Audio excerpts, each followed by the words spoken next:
હિમાચલમાં ફરી વાદળ ફાટ્યું। 2 દિવસમાં 8ના મોત, 46 ગુમ। લાહોલ સ્પીતિમાં પૂર આવતા એક મહિલા તણાઈ। એમપી છત્તીસગઢમાં વરસાદનું red alert.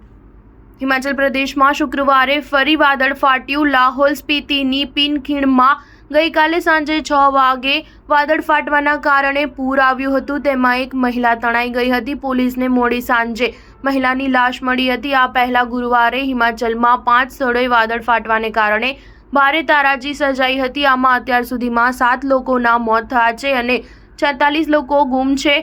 NDRF, SDRF, police અને હોમગાર્ડના જવાનો તેમને શોધવા માટે સર્ચ ઓપરેશન ચલાવી રહ્યા છે। સર્ચ ઓપરેશનમાં ડ્રોનનો પણ ઉપયોગ કરવામાં આવી રહ્યો છે। હવામાન વિભાગે શનિવારે મધ્યપ્રદેશ, છત્તીસગઢ, ઝારખંડ અને મહારાષ્ટ્રમાં ભારે વરસાદને લઈને રેડ એલર્ટ જાહેર કર્યું છે। શુક્રવારે મધ્યપ્રદેશના અનેક જિલ્લાઓમાં પૂરની સ્થિતિ સર્જાઈ હતી।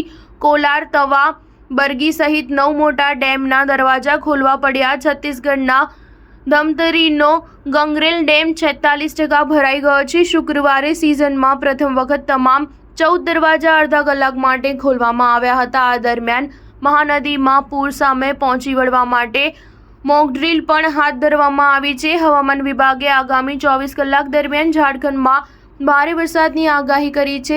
રાજ્ય સરકારે આજે તમામ ખાનગી અને સરકારી શાળાઓને બંધ રાખવાનો આદેશ આપ્યો છે। ગઢવા જિલ્લામાં વીજળી પડવાથી 2 લોકોના મોત થયા છે। આ 4 રાજ્યો ઉપરાંત આઈએમડીએ જમ્મુ કાશ્મીર, હિમાચલ પ્રદેશ, ઉત્તરાખંડ, ઉત્તર પ્રદેશ, રાજસ્થાન, કર્ણાટક, કેરળ, પશ્ચિમ બંગાળ, સિક્કિમ, આસામ, મેઘાલય, અરુણાચલ પ્રદેશ, નાગાલેન્ડ, મણિપુર, મિઝોરમ, ત્રિપુરામાં પણ વરસાદની ચેતવણી જારી કરી છે। રાજસ્થાનના ભીલવાડા, કેકરી અને ટોંક જિલ્લામાં શનિવારના રોજ ભારે વરસાદની ચેતવણીને કારણે કલેક્ટરે શાળાઓમાં રજા જાહેર કરી છે। અજમેરના કિશનગઢમાં ભારે વરસાદને કારણે હાઉસિંગ બોર્ડ કોલોની પાછળની ટેકરીનો એક ભાગ તૂટીને પડ્યો હતો। સવાઈ માધોપુરમાં એક મકાન ધરાશાયી થયું હતું। આસામમાં પૂરના કારણે 2 લોકોના મોત થયા છે। 6 જિલ્લાના 18,000થી વધુ લોકો પૂરથી અસરગ્રસ્ત છે। આ વર્ષે અત્યાર સુધીમાં રાજ્યમાં પૂર, વાવાઝોડું, વીજળી અને ભૂસ્ખલનના કારણે 116 લોકોએ જીવ ગુમાવ્યા છે। સ્ટાર ન્યૂઝ 7 હંમેશા સચ્ચાઈની સાથે।